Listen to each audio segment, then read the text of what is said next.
서원 생생문화재 강의를 맡은 이규영이라 합니다. 저는 현재 지금 문화청에서 고위공무원으로 국립해양문화재연구수단과 국립고궁박물관장을 지낸 적이 있고요. 지금은 퇴임해서 국립대학교에서 문화유산대원에서 강의를 하고 있고, 그리고 충청남도 문화재위원회를 지금 맡고 있습니다. 자, 그러면 오늘은 주제가 문화재를 보는 10가지 관점, 시선, 코드 이런 것입니다. 자, 그러면 다음 장면을 통해서 강의를 시작하겠습니다. 어떻게 넘어가죠? 자, 문화재를 보는 10가지 시선. 여러분 지금 불이 나서 타고 있는 건물 보이나요? 네. 네. 이게 뭐예요? 남대문이시죠? 건물이죠? 네. 남대문. 남대문? 네. 남대문 맞나요? 숭례문이라고. 네, 맞습니다. 남대문은 여러분 아시는 보통 명사고요. 네. 숭례문이 우리가 아는 고유 명사로서의 이름이죠. 이 건물의 이름은 숭례문입니다. 자, 참 처참한 모습을 처음부터 보여서 좀 안타깝긴 하지만, 자, 이런 것을 보면서 시작을 하겠습니다. 페이지 다운 어떻게 넘어가죠? 엔터 치면 넘어가고요. 됐죠? 오케이, 네. 알겠습니다. 백스페이스는 뒤로 가기. 자, 오늘은 10가지 문제를 여러분과 한번 같이 생각해 보도록 하겠습니다. 첫 번째는 문화재, 이거 재화냐 아니면 계열의 보배냐. 두 번째는 문화재에도 여러분 등급이 있을까요? 네. 또 문화재에도 누구처럼 승진하기도 하고 자천하기도 하고 이런 승급과 자천이 있을까요? 네. 네, 있을 것 있겠죠. 같아요. 자, 그러면 우리나라 문화재와 세계의 문화유산 이런 것도 있을 거고, 또 문화재의 진짜와 가짜 논란 이런 문제, 또 문화재의 보물찾기 소동, 또 우리 문화재들이 지금 국외에 많이 나가 있습니다. 이 문화재 환수하는 것이 좋으냐 아니면 현지에서 활용하는 것이 좋으냐 이런 문제들, 또 문화재 현장 그대로 있는 것이 좋으냐 아니면은 이전해서 보존하는 것이 좋으냐 이런 문제들. 그러면 또 어떻게 보존할 것인가 이런 문제들. 문화재를 그대로 지키는 것이 능사입니까? 아니면 활용하는 게 좋을까요? 이런 문제들을 한번 같이 생각해 보고자 하는 것입니다. 첫 번째, 문화재란 무엇이냐? 문화재 과연 돈입니까? 아니면 여러분 결의의 보배며 민족문화의 정수입니까? 당연히 민족문화의 정수라고 하시겠죠? 네. 그럼 속마음으로 이거 돈 드는 거 아니야? 이거 얼마짜리야? 이러시는 거 아니겠죠? 네, 여러분은 그러지 않으시라고 믿고 시작을 하겠습니다.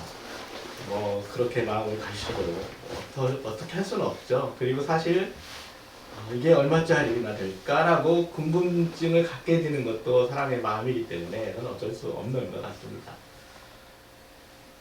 우리 문화유산 헌장 잘 알고 계시죠? 여기에 역시 문화재는 과거로부터 받았고 미래의 후손에게 물려줘야 되는 것이다라고 설명을 하고 있죠. 그래서 어떻게 우리 보존하자라고 이야기를 하고 있습니다. 당연히 문화유산 헌장에서는 결의의 보배고 민족문화의 정수라고 하는 게 맞겠죠. 그렇게 당연히 되어 있습니다. 자, 여러분 최근에 일본에 반출되어 있는 우리 결성 이적이 100대적이니까 500대죠. 백제불상 반환될 거로 150억 이걸 요구했다. 이 돈 150억 주면은 우리 한국에 팔겠다. 또 이걸 환수하기 위해서 지자체에서는 이 돈을 모으기 위한 예산 마련도 시작했다는 일설에 의하면 하는지 안 하는지 모르겠습니다. 이런 얘기도 있죠. 우리 TV 프로그램 여러분 잘 기억하십니까? 진품 명품. 어떻게 합니까? 돈 얼마짜리 딱 써가지고 거기에 가장 근접하게 맞춘 분께 상품이 올라가죠. 그래서 그걸로 하는 예능 프로그램인데요. 문화재 정말 돈입니까? 뭐 각자 생각해 주시기 바랍니다. 정답은 없습니다. 자, 그러면 문화재는 무엇인가? 우리 학술적으로 또는 법적으로 한번 따져보도록 하죠. 문화재 보호법에는 이렇게 되어 있습니다. 역사적, 예술적, 학술적 또는 경관적 가치가 큰 것, 그것이 문화재고, 그 부분은 아래와 같이 한다. 첫 번째는 유형의 문화재, 유형 문화재. 두 번째, 무형 문화재. 그리고 기념물. 기념물 안에는 사적, 명승, 천연기념물 이런 것들이 들어있습니다. 그리고 민속문화재, 그리고 등록문화재 이렇게 구분한다고 법으로 얘기하고 있습니다. 그래서 문화재위원회도 문화재위원회 이렇게 구성되어 있고, 요즘은 그 무형의 문화재, 여러분 무형의 문화재 잘 아시죠? 뭐 춤이라든지 판소리라든지 집을 짓는 기술이라든지 뭐 이런 것들, 이런 무형문화재를 구분해서 무형문화재위원회로 만들어서 문화재위원회로 나눠서 요즘은 진행을 하고 있습니다. 그래서 그 요즘은 유형과 무형을 나누어서 이렇게 바라보고 그리고 관리도 그렇게 하는 것이 요즘 현대의 추세라고 할 수 있습니다. 자, 그러면 이런 문화재들을 보존하는 데 있어서 어떤 체제나 어떤 관리의 어떤 인류 이런 것들이 있어야 되겠죠. 그래서 대한민국에서는 국가가 지정하는 문화재, 그리고 지방에서 지정하는 문화재를 만듭니다. 그래서 국가에서 지정하는 국가시정문화재로서는 여러분 잘 아시는 국보, 보물, 사적, 명승, 천연기념물, 그리고 국가무형문화재, 국가민속문화재, 그리고 아직 문화재는 급은 안 올랐지만 미래의 문화재가 될 가능성이 있는 것을 미리미리 등록을 해놓습니다. 등록문화재 이렇게 구분을 하고 있습니다.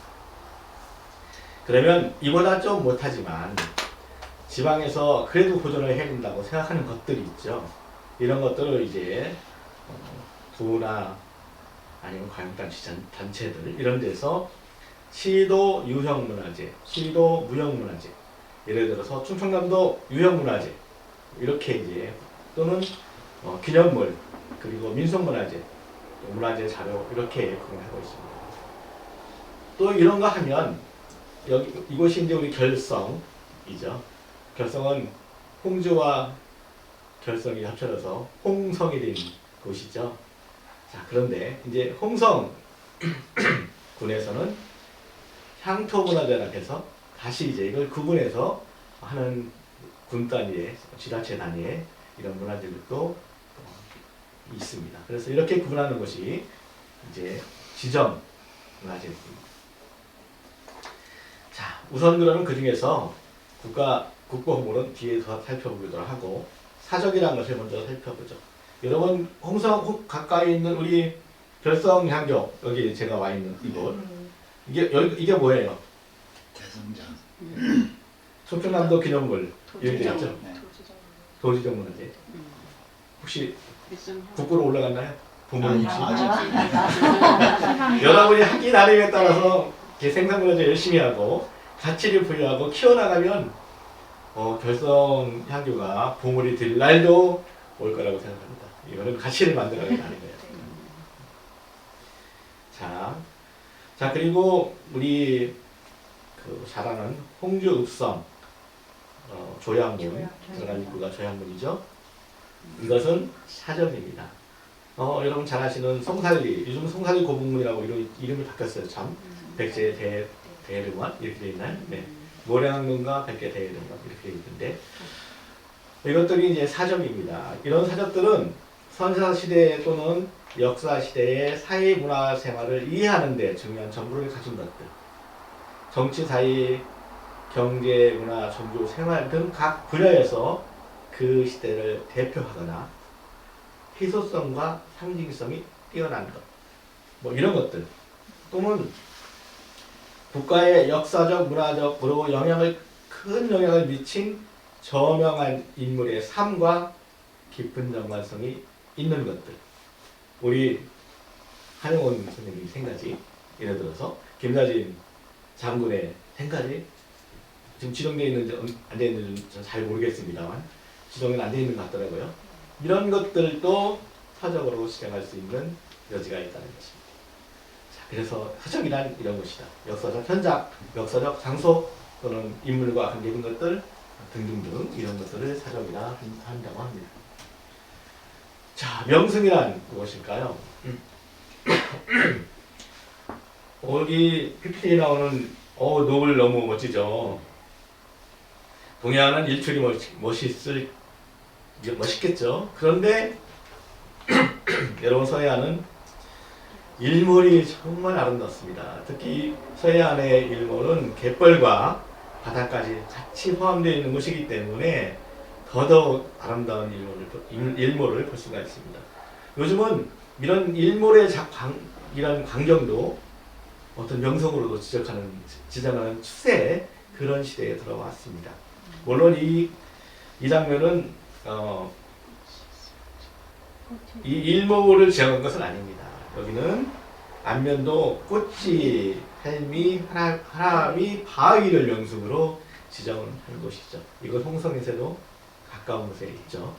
자, 그래서 자연 경관이 뛰어난 것, 동물이나 식물의 서식지로서 경관이 뛰어난 것들, 또 전망이라든지, 또 역사 문화적 가치가 뛰어난 곳이라든지 이런 것들, 바위, 동굴 또는 뭐 종교시설들 이런 것들을 명승이다 이렇게 지정을 합니다. 또 촬영기념물이 있죠. 왜 살아있는 요즘 거를 왜 지정한대? 뭐 이렇게 생각할 수도 있으실 거예요. 그런데 우리는 과거로부터 유산을 물려받습니다. 그것은 문화적으로 된 것은 문화유산이고 자연에서 온 것은 자연유산이라 그러죠. 천연기념물은 자연유산입니다. 그래서 동물이나 식물, 지질, 광물, 지형 이런 어떤 구역들, 자연 현상들 이런 것들을 천연기념물로 지정을 합니다. 이곳 가까운 곳에 있는 태안의 난도의 괭이 갈매기 번식지라든지 우리 서산요 인근의 송곡성의 향나무라든지 나무 뭐 이런 것들을 천연기념물로 지정합니다. 우리 결성해안길에도 나무들이 많이 있잖아요. 이거 잘 키우면 이제 몇백 년 뒤에 아니면 100년 안에 반드시 천연기념물로 지정될 수 있을 것이라고 생각을 합니다. 이런 그런가 하면 민속문화재가 있습니다. 민속문화재는 우리의 의식주와 관계된 것들이에요. 지금 사진으로 보시는 황후의 적인데 저는 개인적으로 뭐 이런 거는 보물로 지정해도 참 좋았겠다는 생각이 들어가긴 해요. 그렇지만 이제 의식주에 관계되기 때문에 오시기 때문에 국가 민속문화재로 지정을 한 것으로 알고 있습니다. 그래서 의식주 산업에 관계된 것들, 의식에 관계된 것들 이런 것들은 민속문화재로 지정한다. 네, 이러한 이제 개념을 가지고 시작하면 될 것 같습니다. 그런데 아직은 이런 지정문화재가 아니지만 근현대 건축물로서 미래의 유산이지만 이런 것들은 근대문화유산 중에서 등록문화재로 미리 등록문화재로 지정을 해놓습니다. 그리하면 이 문화재들이 보존이 되겠죠. 그래서 지켜나가시겠죠. 그래서 등록문화재 이렇게 되어 있는데 이것의 맹점은 다른 것들은 훼손시킨다든가 문제를 일으키면 처벌을 받습니다. 법적인 제재가 굉장히 강하죠. 그런데 등록문화재는 그렇지까지는 않다는 것입니다. 뭐 주인이 이걸 어떻게 해도 상당히 어떻게 할 수 있는 방법들이 별로 없습니다. 그래서 어떤 주인의 양심에 맡기게 되는데 적어도 그래도 등록문화재로 지정을 해놓으면 적어도 자존심과 자부심은 생기겠죠. 그래서 등록문화재도 미래의 문화유산으로 중요하다. 이런 인식을 가지고 갔으면 좋겠습니다. 자, 이렇게 해서 문화재는 무엇인가 한번 살펴봤습니다. 이런 것들이 국보와 보물 이런 것들이 과연 무엇일까요? 돈입니까? 아니면 재화입니까? 돈 자체가 똑같은 말이네요. 그러면 이것은 자 여러분한테 문화재는 과연 무엇일까요? 어느 분한테 물었더니 이건 정이죠. 다스산청 아니면 도당으로부터 물려받은 아니면 어떤 분은 뭐 자부심이라든가 아니면 뭐 도당으로 물려받았으니까 도당 이거에 나의 존재감이일 수도 있고 존재의식이 있을 수도 있고 나를 증명하는 어떤 증명 같은 것일 수도 있고 그렇겠죠. 각자 속에서 문화재의 생각은 다를 것입니다. 그렇지만 분명한 것은 우리가 지키고 갖고 나갈수록 그 문화재는 커져나간다. 보문에서 국가가 될 수 있고 국보에서 세계문화에서는 갈 수 있다. 이런 것을 생각을 하신다면 더 좋을 것 같습니다. 그러면 다음에 문제로 진행해 볼까요? 자, 문화재에도 등급이 있겠습니까? 네. 있겠죠. 그래서 아까 봤던 이런 국보 보물 이런 것들이 결국은 등급이겠죠. 그런데 적나라하게 드러난 것은 그렇습니다. 민속문화재는 민속께서 지정했기 때문에 그 안에서 놀죠. 그런데 보물과 국보는 같은 것 안에서 종류들 안에서 조금 떨어지면 보물, 거기서 더 최고되는 것은 국보 이렇게 된다는 것이죠. 그래서 요즘은 처음부터 국보로 시작하진 않습니다. 보물 중에서 거기에서 올려서 그 다음에 국보로 시작을 합니다. 자, 그래서 보물이란 것은 우선은 형태를 가지고 있어야 되겠죠. 그래서 이런 유형의 문화재 중에서 역사적, 학술적, 사료적, 예술적, 기술적 가치가 큰 것 그렇게 정의하고 있습니다. 그 중에서 이제 건조물 또는 전적, 서적 이런 것들, 회화, 조각, 또 공예품, 고고자료나 무구류 이렇게 이제 종류를 분류하고 있는데요. 여러분 잘 아시겠지만 건조물이란 우리가 지금 여러분들이 있는 이 결선탄교 이 건물 자체가 바로 건조물이죠. 이런 건조물들 또는 전적이나 서적 문서들은 잘 아시죠? 책 이런 것들 요즘에 한용운생의 님의 침묵 초간본을 가지고 계시다면 몇백 년 뒤에는 분명 보물로 시작할 가치가 충분히 있을 것입니다. 지금은 박물관에는 아직 안 가겠죠.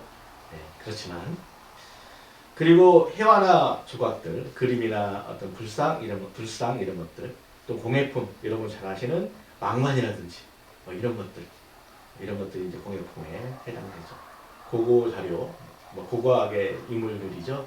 톡이라든지 이런 것들, 기마, 인모령, 토기 이런 거 잘 아시는 이런 것들이 해당될 것입니다. 무고, 갑옷, 칼 이런 것들입니다.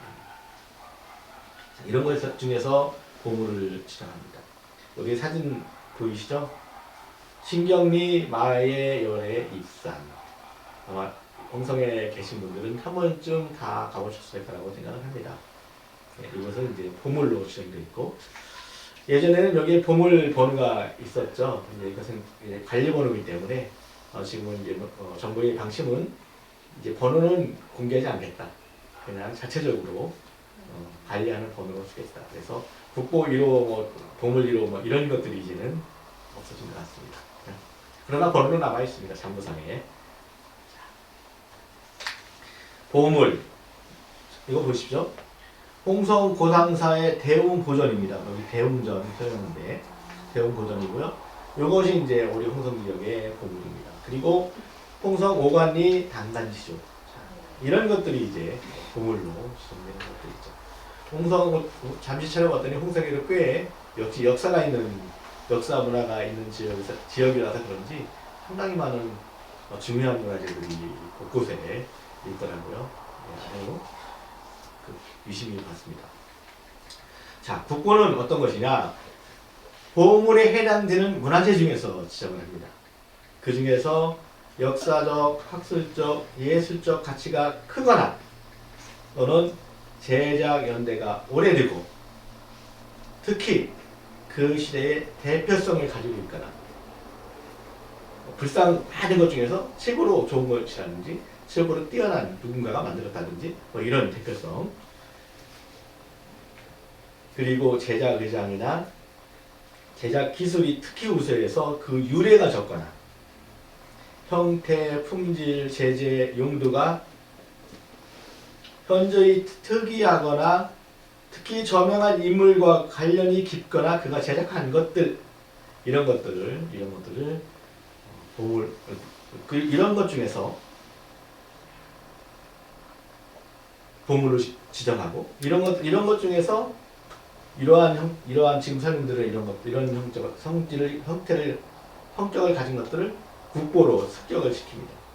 그래서 청양에는 장곡사, 철조, 약서에 대해 좌상 그리고 석조 대자가 있는데 뭐 홍성행 옆에 가면 청양 실각산이 있죠. 그리고 거기 가면 이 청양 장곡사의 요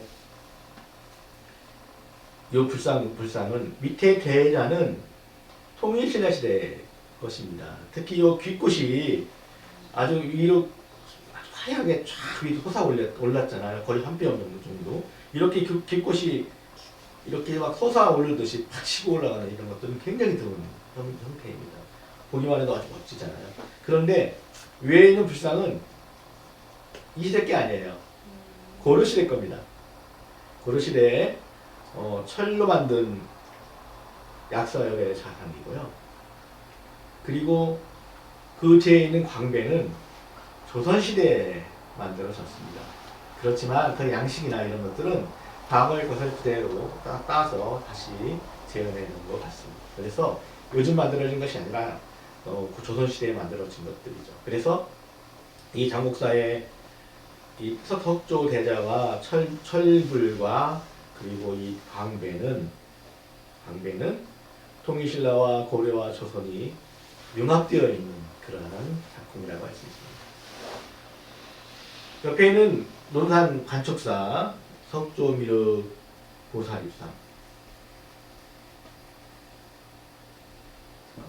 미로가는 뭐라는데 이제 스페이스 키? 예, 백스페이스. 백스페이스? 네. 우리 관촉사의 석조 미륵 보살입상은 흔히 우리가 은진미륵 이렇게 해서 많이 알려져 있는 그런 부처님입니다. 뒤로 가볼까요? 자, 지금 보고 있는 것은 양쪽에 요의 장곡사에 가면 상대웅전과 하대웅전이 있어요. 근데 그 아래쪽에 있는 대웅전에 불상이 세 교가 있는데 거기에 요 국보가 두 점이 같이 나란히 있습니다. 여러분 보기에 오른쪽 것이 국보 같은가요? 왼쪽이 국보 같은가요? 국보와 보물인데 오른쪽이 국보? 아 너무하세요. 써놨는데도 써있어요. 네. 보고 읽으라고 써놨는데도 네. 그쵸? 왼쪽. 네. 오른쪽이란 게 네. 보물이 자, 오른쪽이라고. 국보가 왼쪽. 제가 보기에 왼쪽. 네, 맞습니다. 저를 또 기준으로 해주셔서 저를 또 일부러 이렇게 하신 거로 알고 있습니다. 맞죠? 저한테는 저쪽이 오른쪽. 네. 맞습니다. 네, 역시 강사를 위하는 수강생들은 정말 훌륭한 분들이죠. 박수를 쳐드리겠습니다. 그렇죠. 여러분 보시기에도 왼쪽에 있는 국보로 지정된 분이 훨씬 더 괜찮아 보인다라고 딱 느낌이 올 겁니다. 네. 좌대에 만든 것이나 부처입니다. 혹시 광배에 홀려가지고 오른쪽으로 손 드신 거 아니에요? 그러셨을 수도 있겠네. 하여튼 그래서 보면 역시 보물 국보 부분은 역사 학술적 예술 가치라든가 제적 연대라든가 시대 이런 거라든가 보더라도 연대가 더 올라가는 것들 그리고 어떤 역사 학술 예술적 가치가 더 높은 것들 뭐 이런 것들. 그래서 여기서 보는 이 두 부처님도 이 석조 대자도 시대라든가 미적 가치라든가 역사적 가치를 다 고려했을 때 역시 국보는 뭐랄까 왼쪽에 있는 부처님 그리고 석조 대자가 역시 국보가 될 것 같고 오른쪽에 있는 석조 대자나 부처님은 이보다 조금 이렇게 차이가 나는 것 같다. 그래서 국보와 보물이 역시 구분되는구나 라는 것을 아마 느낄 수 있으셨으리라 생각합니다. 자, 그러면 이렇게 되는데, 그럼 문화재에도 승급과 자천이 있을까요? 자, 이런 거에 대한 부분을 살펴보도록 하겠습니다. 승급과 자천이 없다면 이런 질문 안 던졌겠죠. 네. 이게 참, 예, 맹점이다, 맹점. 국보 1호 제주정 논란은 한동안 있었습니다, 여러분. 지금은 문화재청에서 이 관리번호 없앤다고 이제 얘기를 해서 지금은 이제 이 번호는 장부상의 번호로 들어갔고 대외적으로는 이제는 뭐 국보 1호, 2호 이런 것을 안 쓸 겁니다. 근데 그동안 국보 1호 하니까 정말 1등 같잖아요. 그런데 국보 1호나 국보 1000호나 뭐 1등과 1000등이겠습니까? 그건 아니죠. 그래서 어떤 그런 수준이나 등급의 차이는 아닐 겁니다. 국보는 같은 고급이고 이제 그런 문제는 없는데 이 국보 1호 하니까 1호를 갖다가 왜 승계문으로 해야 되는 거야? 이거 그러면 안 되지. 그보다 더 위대한 그리고 더 훌륭한 훈민정음으로 해야 된다. 막 또 이렇게 논란을 한동안 벌였습니다. 그랬더니 한쪽에서는 아니 예술적, 역사적 아니 뭐 이런 것으로 다 봤을 때 석굴암이 최고지. 석굴암으로 해야 돼. 석굴암으로. 자, 이러한 이제 논쟁까지 해서 한동안 또 시끄럽고 조용하다가 또 잠잠해질 만하면 또 들겨 나와서 또 논쟁을 벌이고 이런 일들이 계속 한동안 이렇게 계속되어 왔습니다. 제가 생각하기에 제가 다른 곳이기는 하지만 문화재청에서 이 관리번호 밖으로 1번, 2번, 1호, 2호, 3호는 관리번호입니다. 그러니 이거 없애겠습니다. 앞으로 공개 안 하겠습니다. 하는 이유 중에 하나도 이런 논쟁 때문에 아니었을까. 이런 생각을 합니다. 하여튼 이런 논쟁들이 끊임없이 이루어져 있습니다.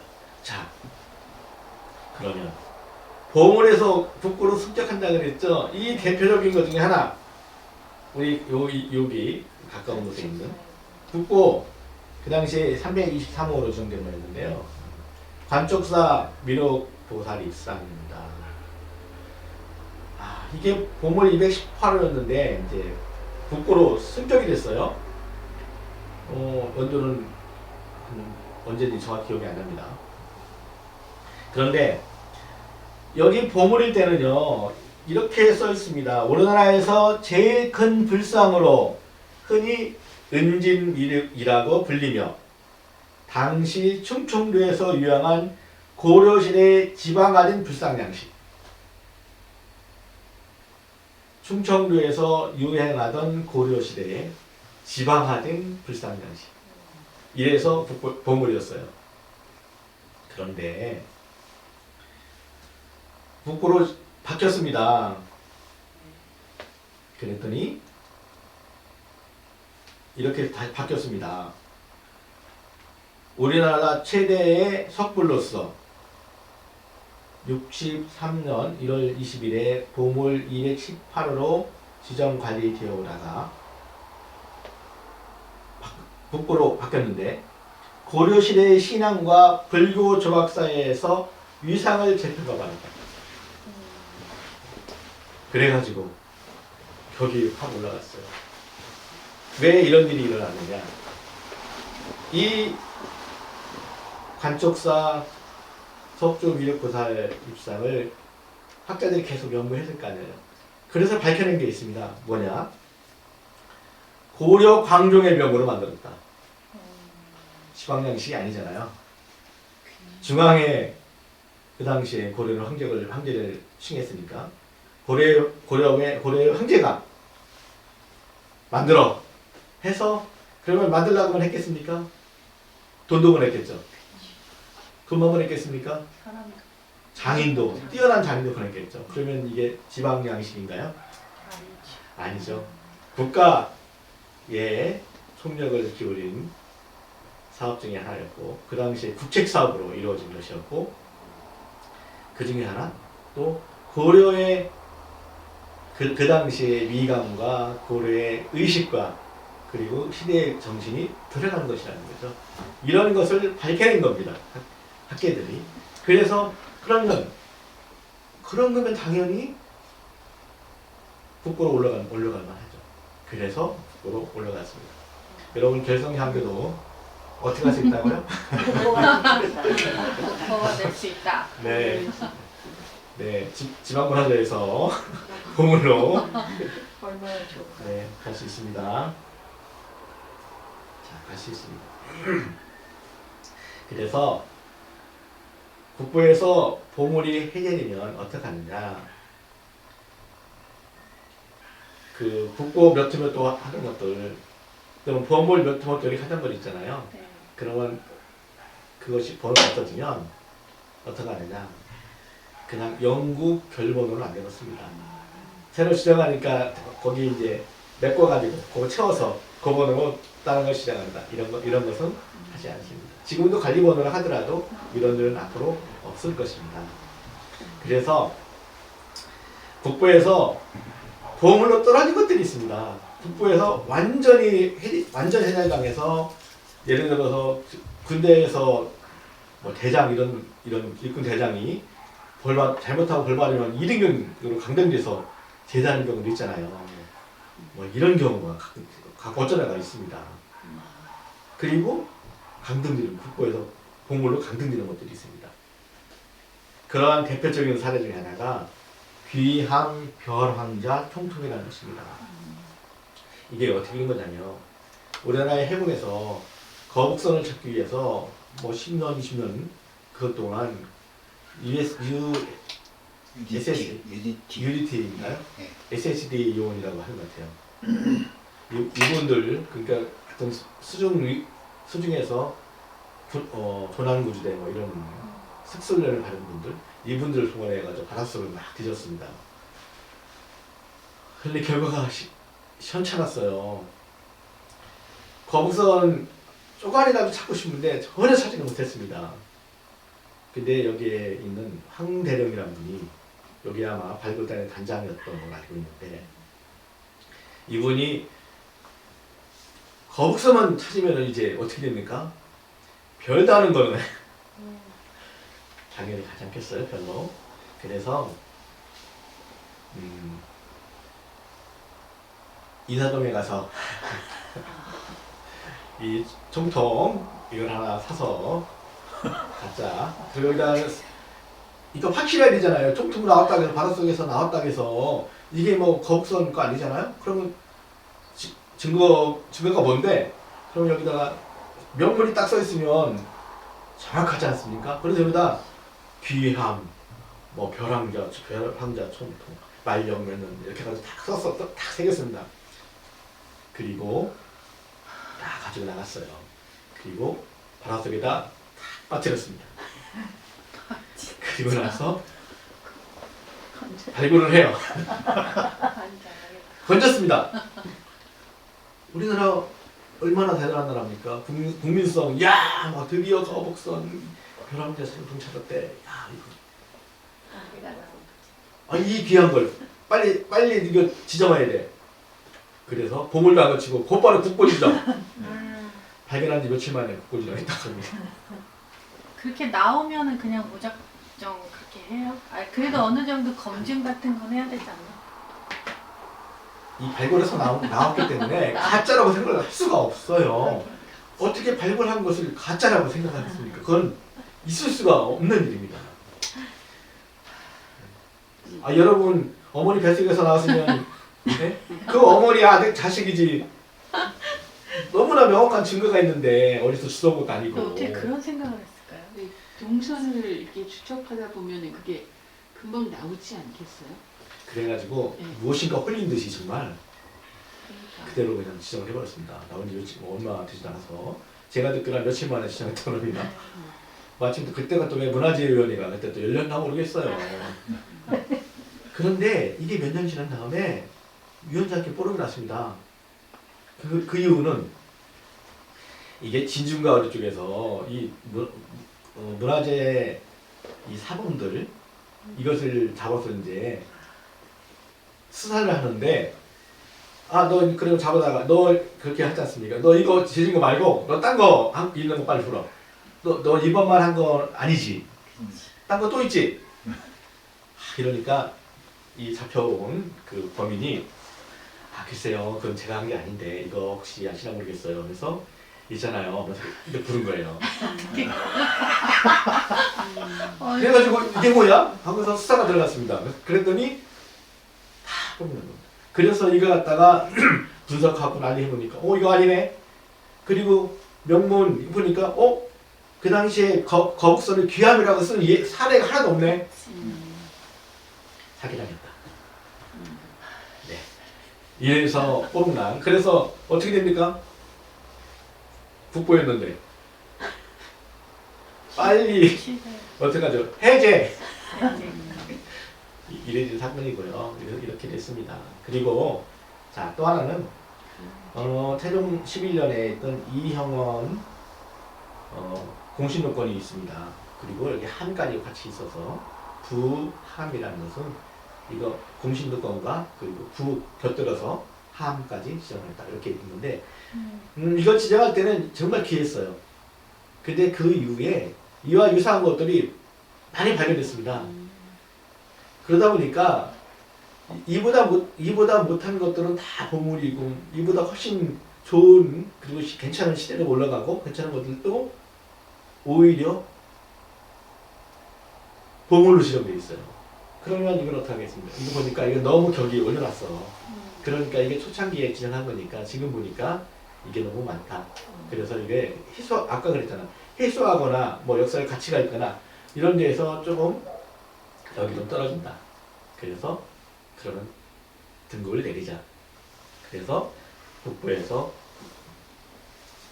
보물로 내려왔습니다. 그래서 보물로 시작했습니다. 그러면 이 번호를 관리자랑 번호에서 그 번호를 지우고 그 번호를 그냥 남겨놓습니다. 보통 야구 선수들 명예 전당 가면은 그 번호 영구 결번시켜서 딱 하던데 뭐 이거는 뭐 그렇지 않은 반대인 케이스는 하지만 그런 겁니다. 그래서 이렇게 이제 초창기에 지정된 것 중에서 격에 떨어져 가지고 그것이 뭐 시도문화재로 내려간다든가 보물 중에서 뭐 이런 것들도 있기도 하고요. 또는 1984년에 쌍봉사 대웅전이 불이 났습니다. 불이 나니까 다 타버렸잖아요. 그래서 어떻게 됩니까?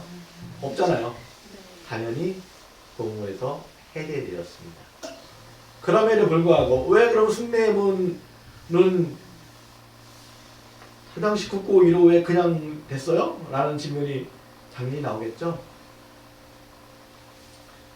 숭례문은 밑에 초석 돈을 쌓은 거 다 남아 있었잖아요. 안 탔잖아요. 그리고 위에 목재도 타다가 남았잖아요. 그래서 복원을 할 수가 있었죠. 그래서 그 지위는 그대로 유지할 수가 있었습니다. 만약에 밑에까지 다 타버렸다면, 그래서 돌만 남았다면 해제했어야 했겠죠.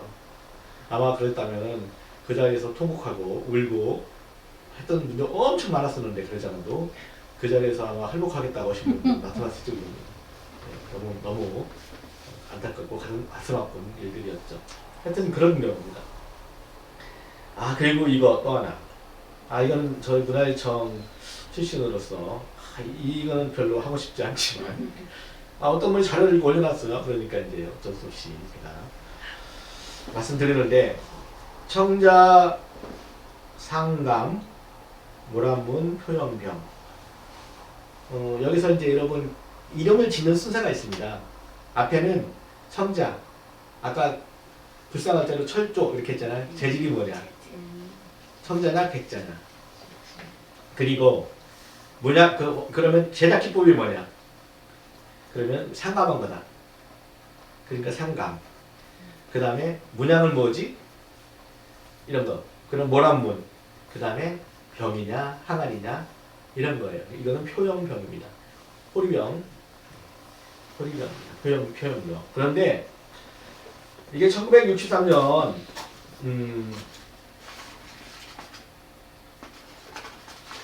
1월 21일 날 보물로 지정을 했습니다. 그런데 지정해놓고 보니까 어머 이게 이미 국보 116호로 지정되어 있었네. 아, 이거 정말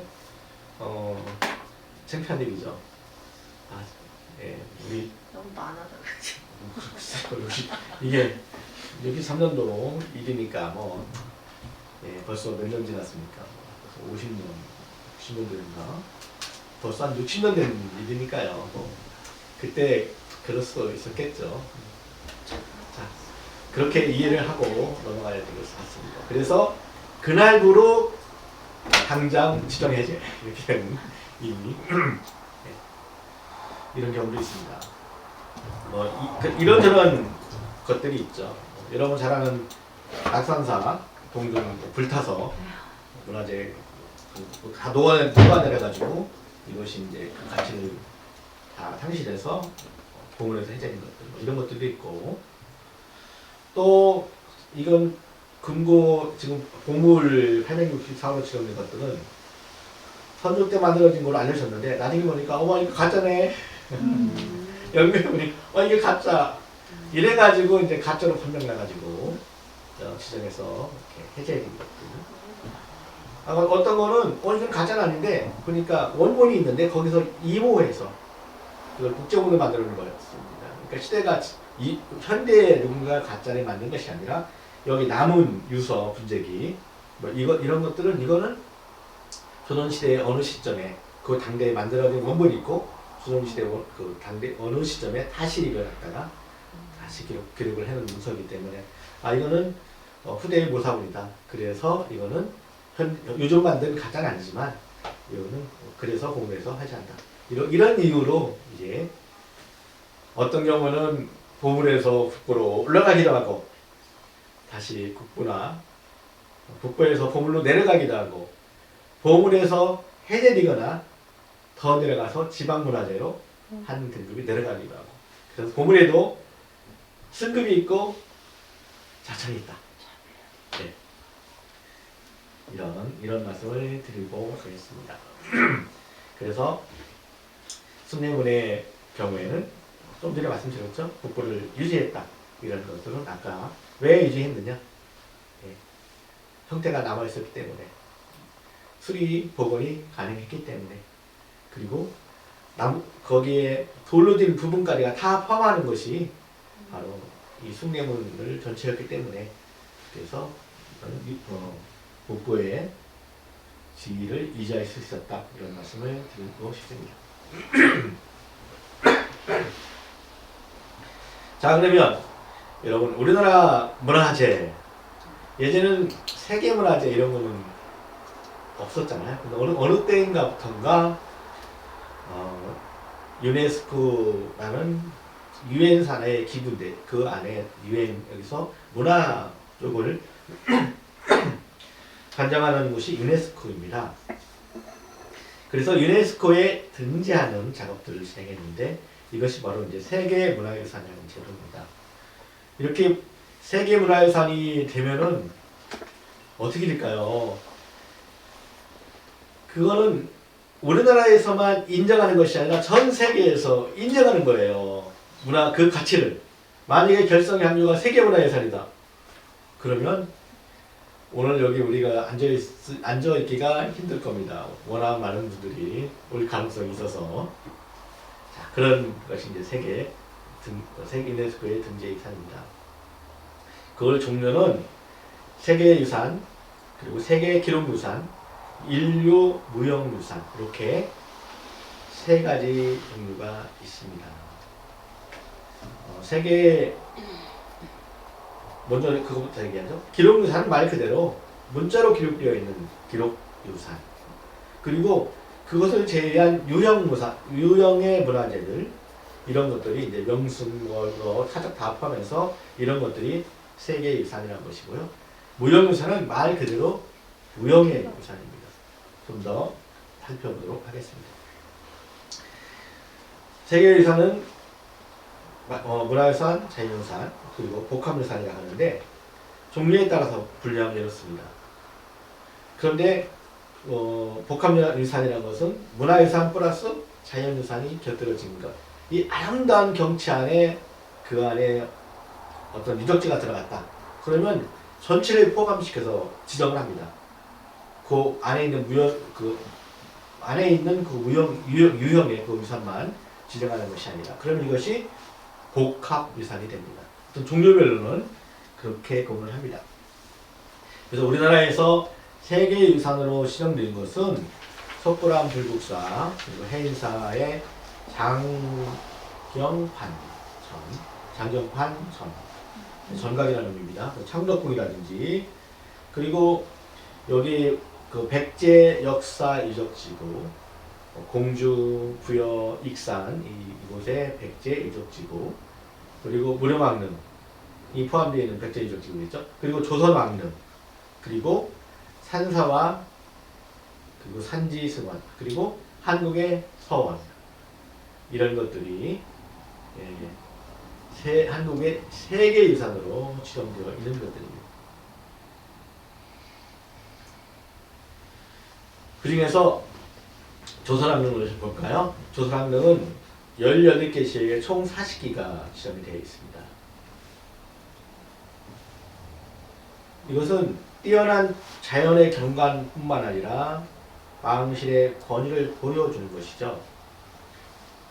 거기에 봉군이라든가 건물이라든가, 그리고 여기에는 아직까지도 재향을 지내는 무형의 유산이 남아 있습니다. 이 조선왕릉이 세계유산으로 등재될 때 바로 재향이 남아 있다는 것이 굉장히 큰 점수를 받았다 하더라고요. 그리고 여기서는 경관적 가치가 굉장히 중요해요. 요즘에 김포 장릉 아파트 거기다 세워놨다고 지금 난리가 났지 않습니까?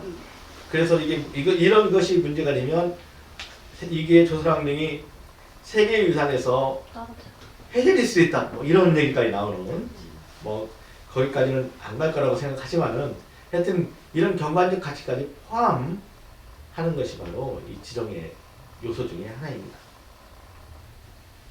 백제 유적지구 이런 건 뭐 잘 아시니까 그림만 보고 넘어가도록 하겠습니다. 한국의 산사와 산지 승원, 전국에 있는 그 아주 중요한 사찰들이 다 지정되어 있습니다. 여기 특히 공주에 있는 마곡사도 세계유산으로 등재가 되어 있습니다.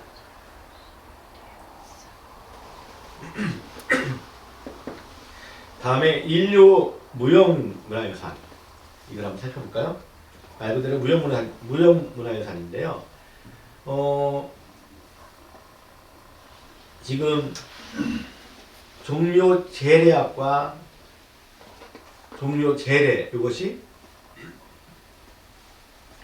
인류의 무형유산으로 지정이 되어 있습니다. 그리고 판소리라든지 강강수원래 또는 대목작, 집 짓는 이런 거, 그리고 택견, 아리랑, 우리 여기 충남에는 한산, 서천에 있는 한산, 거기에 한산 무시자기 이런 것도 지정되어 있죠. 그리고 매사냥도 지정되어 있는데, 매사냥은 중앙아시아 쪽에 많이 퍼져 있거든요. 그래서 우리나라만 한 게 아니라 우리나라는 매사냥 거의 안 남아 있습니다. 한두 분 정도 있어서 몇몇이 간신히 유지되고 있다 하더라고요. 그런데 다른 지역까지를 다 묶어가지고 이게 인류의 보편적인 유산이다 해서 같이 지정을 했습니다. 그리고 그 중에서 우리 김장 문화, 김장 어떻게 생각하세요? 그렇죠. 우리나라라는 거. 네. 지금 우리나라의 무형유산으로도 김장은 지정되어 있지 않습니다. 그럼에도 불구하고 인류의 무형유산으로는 김장 문화를 지정을 했습니다. 네. 우리 한국에 굉장히 독특한 어떤 인류 보편적인 가치가 있는 문화라고 생각했기 때문에 우리 내부에서보다 오히려 밖에서 이 가치를 더 인정해줬기 때문에 김장 문화가 지정될 수 있었습니다. 종묘제례와 종묘제례학, 여러분 원래 조선시대에는 다섯 번의 종묘제례가 이루어져야 합니다. 그 어떤 왕조나 어떤 황제국이 들었을 때, 국가가 들었을 때 가장 먼저 하는 일은 종묘와 사직을 세우는 일입니다. 종묘는 조상에 대한 제사고 사직은 땅에 대한 제사인데 그 당시 땅이라는 것은 이 나라를 유지하는 경제력의 바탕이 되는 것입니다. 만약에 지금 같으면 지금의 한국이라면 반도체 신을 모셨을지 모릅니다. 근데 조선시대에는 농사의 신이잖아요. 이게 사직입니다. 그래서 종묘와 사직을 세우는데 그 종묘 제례와 거기서 쓰이는 음악과 그리고 춤, 이게 종묘 제례에 악이 등재가 됐습니다. 이게 가장 먼저 우리나라에서 인류의 무형문산을 올 때 이거 가장 먼저 신청한 겁니다. 그래서 2001년에 등재가 됐고요. 예, 김장의 문화 이것도 역시 등재가 됐고 또 줄다리기 우리 여기 당진에 가면 기시 줄다리기 유명하잖아요. 동남아 지역에서도 이런 줄다리기가 많이 남아 있더라고요. 그래서 농경 지역의 어떤 풍습이 같이 인류의 공통적으로 존재를 하는 것 같습니다. 자, 기록유산이란 무엇이냐? 뭐 잘 아시는 거잖아요. 기록. 그 중에서 우리 유명한 거 훈민정음 당연히 지원을 해야겠죠. 그리고 조선왕조실록, 그리고 직지심체 요절, 프랑스의 직지심체 요절을 책에 한 권 있는데 거기서는 별 생각이 없는데 우리가 해야 된다. 그래서 우리의 문화니까 그래서 이거를 시전할 수가 있었습니다. 또 승정원 일기나 조선왕조 의계도 지정을 했죠. 조선왕조 의계 같은 경우에도 우리 대한민국에서는 국보 보물로 지정하지 않았어요. 이 당시 2007년도에 조선왕조 의계를 지정할 때 인류의 무형유산으로 한국의 세계 기록유산으로 먼저 등재를 해놓고 그 다음에 우리나라의 보물로 지정을 했습니다. 그래서 이렇게 세계에서 먼저 이 가치를 알아준 것도 많습니다. 그래서 이 중에서 우리가 현대 KBS 특별생방송 이산가족을 찾습니다. 네, 그 당시 대단했죠. 기억나시죠? 네, 그리고 새마을운동 기록물, 5.18 민주화운동 기록물 이런 것들도 등재를 했죠. 그리고 일본과 한국과 같이 힘을 합쳐서 등재한 것도 있는데 조선통신사 기록물 2017년도에 이것도 등재를 했습니다. 그 중에서 조선왕조실록 우리 조선시대의 태조 또는 여기 보면 현종, 세종 이렇게 있는데 여기 보면서 놀라운 것이 있어요. 여기 두 번째 글씨 잘 보니까 보시죠. 이 실록에는 중종 대왕이라고 표현하고 있습니다. 그냥 우리가 왕 이렇게 하지 않았어요. 대왕이라고 표현했습니다. 근데 요즘은 우리 스스로 조선시대의 우리의 선조 왕들을 그냥 왕하고 낮춰 부르고 있습니다. 그런 시대에도 대왕이라고 불러드렸으면 요즘도 대왕이라고 호칭해 드리는 게 맞지 않을까라고 생각을 합니다. 여기 보면 광해군 일기 이렇게 된 것도 있죠. 네. 여기 다른 것은 실록인데 여기는 일기예요. 왜냐? 왕에서 쫓겨났잖아요. 그래서 대왕이 아니고 군이 됐고 그리고 실록이 아니고 그 당대의 기록은 역사책으로 남겨야 되니까 남기는데 그래서 격을 낮춰서 일기 이렇게 격이 낮춰졌습니다. 그래서 이런 것들이 97년에 모두 등재가 되었습니다. 예, 이산가족을 찾습니다. 기록물도 등재가 되었습니다. 자, 이 정도 했고요. 쉬는 시간 있나요 혹시? 네, 쉬셔도 돼요. 자, 그럼 지금이 3시 50분입니다. 그래서 10분 쉬었다가 4시에 다시 시작을 하도록 하겠습니다. 네.